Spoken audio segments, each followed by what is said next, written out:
जय हिंद विद्यार्थी मित्रांनो, बघा ठिकाणी प्रश्न दिला आहे की एक आगगाडी 54 किलोमीटर प्रति तास वेगाने प्रवास करते आणि एका झाडाला 7 सेकंदात ओलांडते, तर त्या आगगाडीची लांबी किती? ज्यावेळेस तुम्हाला अशा प्रकारचा प्रश्न येईल त्यावेळेस काय करायचं बघा. सगळ्यात पहिल्यांदा जर तुम्हाला ताशी वेग दिला असेल, प्रति तास वेग किंवा ताशी वेग, तर काय करायचं 36 सेकंदामध्ये 540 म्हणजे जो काही वेग दिलाय त्याच्यापुढे एक 0 घ्यायचा.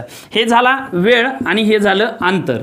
आता या ठिकाणी आपल्याला 36 सेकंदात ती गाडी 540 मीटर जाते, बरोबर. आता आपल्याला त्या झाडाला ओलांडण्यासाठी किती वेळ लागलाय? 7. मग वेळेच्या खाली वेळ लिहा आणि इकडं आगगाडीच्या लांबीच्या खाली क्वेश्चन मार्क टाका. यांना जर आपण तिरकस गुणाकाराने सोडवलं तर काय होईल बघा. 7 गुणिले 540 भागिले 36, 18 दुणे 36, 18 त्रिक 54, हा पुढचा शून्य जशाला तसा, बे 15 30 आणि 15 गुणिले 7 उत्तराला 105 मीटर. म्हणजेच त्या आगगाडीची लांबी किती? 105 मीटर, जे पर्याय क्रमांक 4 मध्ये दिलेला आहे. सेम असाच प्रश्न